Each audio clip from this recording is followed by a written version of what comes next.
Hello guys! Hello para to sa lahat ng Aries. Aries, welcome dito sa aking channel, Kapalaran 888. Welcome. Alamin natin Aries kung anong messages, vibration, gabay, energy para sa inyong lahat. This is general reading, so pwede kang makaresonate dito.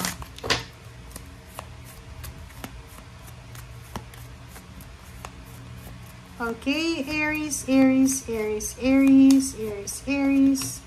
Okay, completion. Wow. Okay, Aries. Paki-comment sa comment section if you resonated. Meron ditong Aries na posibleng isang aksyon, isang desisyon, isang kumbaga, pinagplanuhan, pinag-isipan na desisyon, ang gagawin niya, ang posibleng magbibigay sa kanya ng assurance na ito ay magdadala sa kanya ng completion, ng satisfaction, ng achievements. Sinasabi ng baraha dito na may posibleng Aries na marami kayong plano. Planong magnegosyo, planong magpakasal, planong mag-travel, planong magpatayo ng bahay, or kung ano man tong plano nyo na siguro kung bibigyan nyo talaga ng tamang desisyon or tamang action, makukuha nyo kung ano man ang kumbaga outcome na gusto nyong mangyari dito.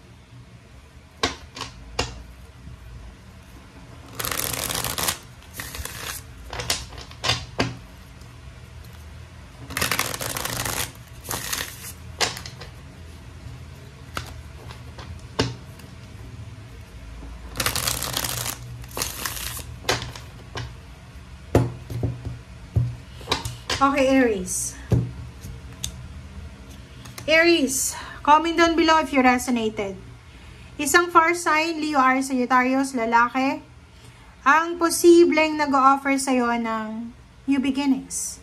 It's either love life, it's either trabaho yung ino-offer niya sa'yo, or it's either mga plano, travel. Meron dito Aries na posibleng, yun nga, new beginnings. Gusto mong simulan dito, diba? Sinasabi ng baraha sa'yo na kung talagang gusto mo to na gawin, simulan, kailangan mong maging courageous, kailangan mong maging strong, kailangan mong gawin siya as soon as possible. Okay. Wow. Diba? Isang negosyo na siguro matagal mo tong pinagplanuhan, inisip, pero hindi mo masyado tong nabibigyan ng pansin. Maybe this is a collaboration, business, or pwedeng, yun nga, business siya, collaboration, na ilang beses mo na siyang gustong simulan, ilang beses mong gustong subukan, but ang problem dito is, hindi mo masubok-subukan kasi, hindi natutuloy. Pwedeng gusto mong mag-business ng restaurant, maybe business ng flower shop, or maybe business ng piggery or animal livelihood, parang ganon, livestock, parang ganon. Pero hindi mo siya, kumbaga, na itutuloy. Tingnan natin. So, Page of Cups, sinasabi ng baraha sa'yo na isang water sign, Pisces, Scorpion, Cancer, ang posibleng makakatulong sa'yo, Aries, para may sakatuparan mo tong mga planong ito.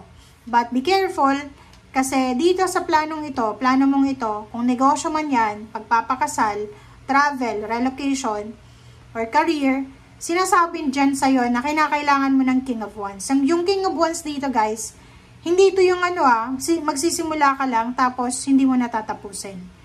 Sinasabi ng baraha dito, take inspired action, but make sure natatapusin mo siya. Okay?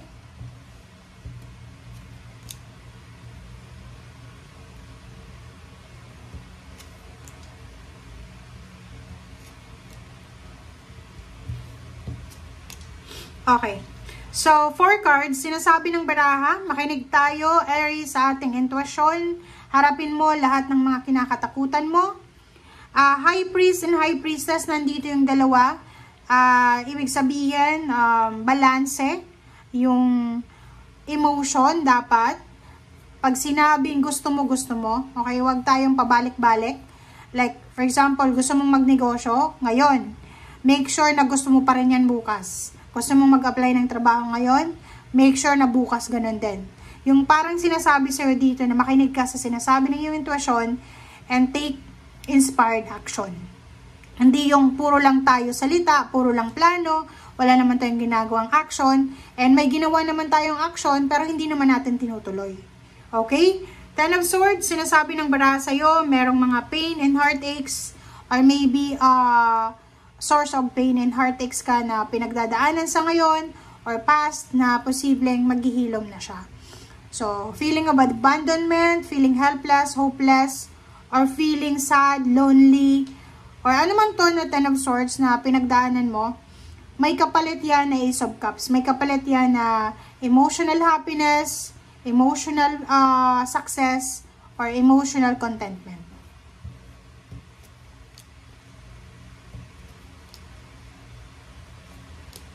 Okay. So, dito, merong Aries dito na makakatanggap ka, Aries, ng makakatanggap ka dito ng posibleng offer. Like, this is your, that was your job. Pwedeng company yan na pinagtrabahuan mo dati, trabaho mo dati, na ino-offer sa'yo. I hope na this one is legal, hindi siya illegal na trabaho.